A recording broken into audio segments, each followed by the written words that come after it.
going to kick off with Ben Ransom, who's already up there. Ben, if you can hear me. Yeah, loud and clear. Good afternoon, Pep. Evan. Could I first start by asking you about the condition of the squad? I know that Jack Grealish, for example, had to leave England's duty early because of a small injury. What's the update on him, and do you have any other injury concerns? No, we have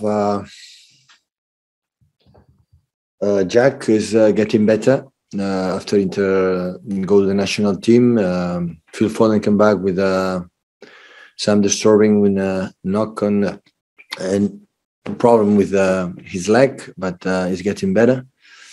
And unfortunately, Kevin got positive from COVID in Belgium, so he will be 10 days isolated. So just on those three, Phil and Jack, are they available for Sunday? Jack, I don't think so. Phil, we will see. Okay, thank you. Giovanni van Bronckhorst has been appointed as Rangers manager. He's spoken quite openly about the time he got to spend with you. He says you're one of his managerial role models. I just wondered what your expressions of him were during his 5 months or so that he was there. A big compliment to him and Rangers for this appointment. Of course, Ranger is absolutely one of the greatest in Scotland team, and has a huge opportunity for him. Has an incredible experience in Holland when the McAfee are really good. And as part of the little bit organization here, we're in touch and came some period here. He's a lovely person, lovely guy. So wish him all the best. And there's been lots of talk about Raheem Sterling's future recently, even that the club could sell him in January as his contract gets into the final 18 months. What is the situation? Is there any progress? And if he doesn't sign, do you have to accept that you may have to sell him this year? Don't ask me from now on until the last day for the transfer market in open window about the transfers, about the players, because I'm not going to answer any questions. So it's not my business. My business is our business. Raheem as well is Everton, PSG, West Ham, and the rest. So I'm not going to answer. Don't insist, because I'm not going to answer any question about what is going to happen in the future, because the future I don't know is going to happen. Then I'm not concerned for 1 second.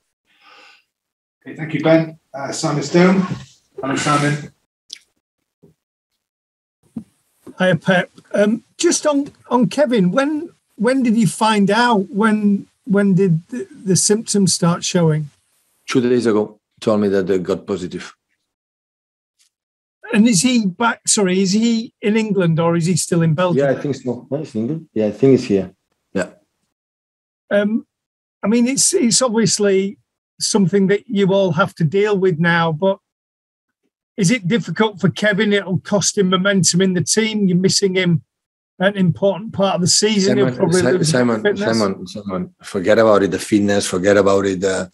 The momentum now is positive, and now has to recover well, going with less symptoms as possible. The healthy, the human being is more important than everything else. So when one person is positive, be careful, because still right now the people are dying about this pandemic situation. Of course, he was vaccinated, so now he's more protected, and hopefully the symptoms will be minor, and the important is to come back. When he came back, it was negative. He will start again to training with us, and as soon as possible come back. But it's not about any concern about the rhythm or we're going to miss. The person is more important. When everyone got the positive, you have to be careful, and you have to help him and being isolated and at home, and hopefully it's going well. Simon, Michael Gray, TalkSport. Hi, Pep. Pep, how important is it that you get an extra day with the players before you play? Listen, we are used to play with one less game before a game. So this is an exception. So we didn't complain before, we don't complain now. So it's what it is. So if the Premier League and the broadcaster decide to play on Sunday, we're going to play on Sunday. And sometimes we come back for international play, we play at 12:30 away. So it's what it is. So. Okay, thank you, Thanks, Michael. Paul Walker. Pep, obviously getting very exciting at the top of the table. I just wondered whether you feel this might be the toughest title race of your career at Manchester City so far. I would not say the previous season when we were champion or we were close to be champion, the title race was not difficult.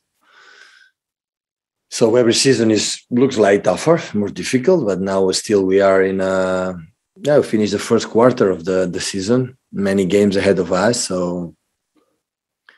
In general, we make a good performance. We dropped some points at home because we were not in our level and try to be consistent at home and try to get points step by step. So, and now until January, there is not international break. We'll be 2 months together, and hopefully we can get results, especially in Champions League, qualify for the last 16 in February, and in Premier League, being there close to the top of the league, and fight for the title at the end of the season. Is it a relief for you then not to have any more international breaks between now and March as a club manager? Listen, as a club manager, it's a dream because I have 1 week holidays, and you cannot imagine how good it is. Look, my time. It's much better. It's much better than United game, before the United game. But in the same times, always I'm like concerned because every time when the internationals break, we're unlucky. So we have always problems with the players come back for the national team. So many players all the time are injured. So, and this was not an exception.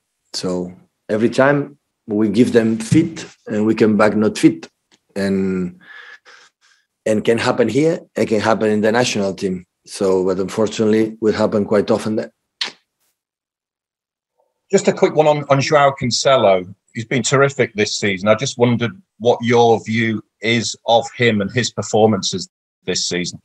Yeah, of course, he's playing really well, consistent. In fact, that especially his physicality, he can recover really fast and really well during the games. He can play every 3 days without a problem. But in the same times, I had the feeling he can do better. Still, there are margin to improve in some aspects that we're working with since he arrived. And hopefully, I'm pretty sure he's open to accept it and move forward. Thank you, Paul. I have a question from Fred Caldera, but I would just ask now, if you have a question before the embargo, please use the raise hand function now, so we'll be going to that embargo after this question. Hi, Pep.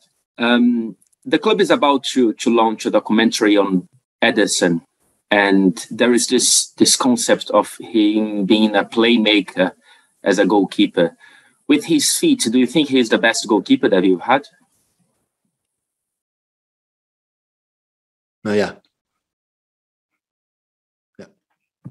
For the quality of the pass, and especially for the right moment to give the pass, because it's not the quality of the pass, it's not the moment you have to do it, and he has the patience and the right decisions to do it. Yeah.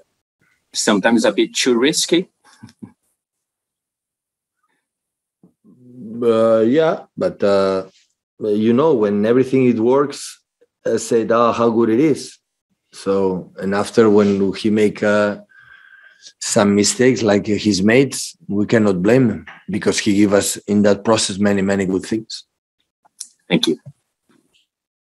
Okay, I've got no raise hands, so I'm going to call the embargo then, 10:30.